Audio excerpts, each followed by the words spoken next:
Otep à tous, bien-aimés frères et sœurs. Incroyable, mais vrai. Le chercheur Charles Onana a publié un livre, L'Holocauste oublié, en Afrique, qui parle du génocide des Congolais par le Rwanda. Bon, il aborde bien sûr le génocide rwandais, puisque c'est le génocide du Congo, c'est le prolongement, si vous voulez, c'est l'objectif final en fait du génocide rwandais. Moi, quand je l'ai lu, j'ai cru comprendre que M. Onana explique que le génocide rwandais a été préparé, a été organisé par les puissances occidentales, notamment les États-Unis, parce qu'ils voulaient déstabiliser la RDC. C'est un coup monté pour déstabiliser la RDC. Ou si vous voulez, à travers ce génocide, on a voulu faire d'une pierre deux coups. On prend le pouvoir et on déstabilise la RDC. Et ils ont réussi leur mission. Mais en lisant Charles Onana, je n'ai pas entendu, je n'ai pas lu quelque part où il dit qu'il n'y a jamais eu un génocide des Tutsis. Alors, Charles Onana a été condamné par le tribunal de Paris du fait qu'il y a eu négation dans son livre. Il parle de la négation. Il nie qu'il y a eu un génocide Tutsi. Mais moi, j'ai pas vu ça. Quand je lis le livre, j'ai pas vu ça. Alors, je me pose la question de savoir, les magistrats français là, est-ce que on a lu le même livre? Vous voyez les amis? Je me pose la question, hein, pardon, peut-être qu'il y a d'autres gens qui ont lu ce livre-là. Ils n'ont qu'à me dire, me donner les pages là où Charles Onana a dit il n'y a jamais eu un génocide Tutsi. Oui. Charles Onana a été même gentil. D'ailleurs, c'est ce que je lui reproche dans son livre. C'est que pour Charles Onana, l'opération turquoise était destinée à essayer de limiter les dégâts, d'arrêter ce génocide. Alors que pour moi, je pense que l'opération turquoise, c'est justement, puisque c'est la France, ce sont les Français, c'est François Mitterrand.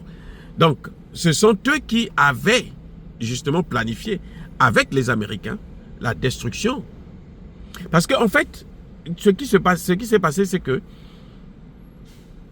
au Rwanda, il y a eu la guerre entre les États-Unis et la France. Parce que la France veut toujours jouer sur, sur le terrain des grands. Elle a déjà tout perdu, mais elle continue à vouloir jouer sur le terrain des grands en faisant croire qu'elle aussi, elle est une puissance, quoi. Donc, hein? Et c'est ça, moi je reproche justement cela à Charles Onana parce qu'il a été, comment dirais-je, tolérant vis-à-vis de l'attitude de la France, notamment de François Mitterrand, à travers l'opération turquoise. Ça, moi, je le lui reproche. Mais je n'ai pas vu Charles Onana dire qu'il n'y a pas eu le génocide de Tutsi. Non. Et moi, je soutiens la thèse selon laquelle il n'y a pas eu le génocide Tutsi, mais il y a eu le génocide rwandais. C'est différent.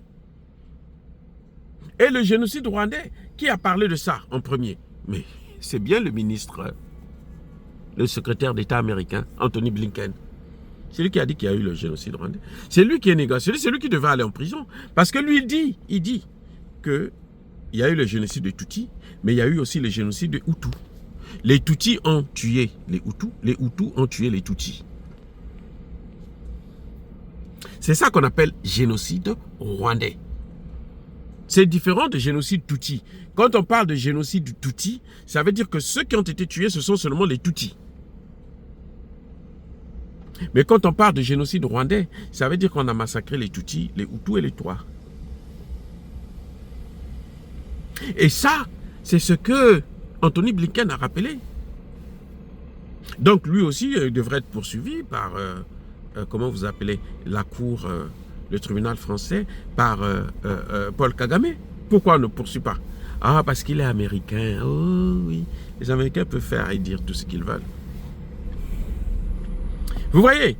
Donc, on se pose la question de savoir si les magistrats français sont vraiment partis à l'école de droit. Moi, ce que je sais, quand j'ai fait des études de droit jusqu'au Master 1, eh ben, le droit, c'est d'abord la lecture. Hein.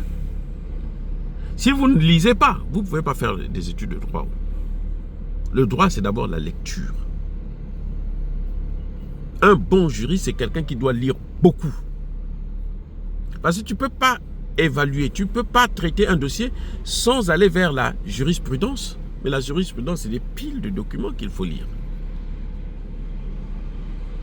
Et les magistrats, je ne comprends pas qu'ils puissent lire un livre et qu'ils ne puissent pas être capables de le résumer. Parce que là, ils ont échoué, ils ont tapé carrément à côté.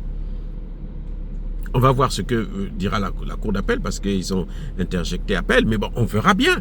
Mais déjà, la première instance, là, on trouve que franchement, c'est dégoûtant. C'est dégoûtant de voir ça. Et on a l'impression que Paul Kagame c'est le maître du monde. Oh, c'est Israël d'Afrique. Là, il peut tuer, il peut faire quoi que ce soit. Lui, on ne doit pas le toucher. Mais un jour, il sera touché. Les amis, vous ne pouvez pas faire ce que vous voulez dans ce monde-là. Parce que ce monde-là, ce n'est pas les hommes qui l'ont créé, c'est Dieu qui l'a créé. C'est Dieu qui l'a créé. Vous comprenez, les amis? Eh oui, vous ne pouvez pas faire ce que vous voulez. Parce que ce monde-là, c'est Dieu qui l'a créé et Dieu seulement qui peut changer la donne. Soyez bénis, soyez abondamment bénis par le Dieu des Kémites et par nos ancêtres évangélisés. Mais que tous ceux qui persécutent le continent africain le pillent et le déstabilisent, qu'ils soient noirs, blancs, chinois, arabes, juifs, indiens, qu'ils soient punis, maudits, foudroyés, neutralisés, écrasés, effacés par le Dieu des Kémites et par nos ancêtres évangélisés. Nous souhaitons beaucoup de courage à M. Charles Onana et nous espérons que le tribunal d'appel, la cour d'appel, lui donnera raison parce que ça ne se justifie pas. Et surtout, il a révélé au monde le massacre de 18 millions de Congolais. Et c'est ça qui est triste parce que le vrai problème qui est c'est-à-dire que la pièce centrale de ce livre n'a pas été abordée. Ce qui était important là, c'est savoir ce qu'il a dit de ce génocide-là, de Paul Kagame au Congo démocratique. Dieu merci que maintenant les Wazalendo et une bonne partie de l'armée est en train de se réveiller et prendre ses responsabilités pour bouter ces gens-là en dehors du territoire et les massacrer. Soyez bénis, abondamment bénis par le Dieu de Kémique. Vive l'Afrique éternelle, j'ai dit et j'assume.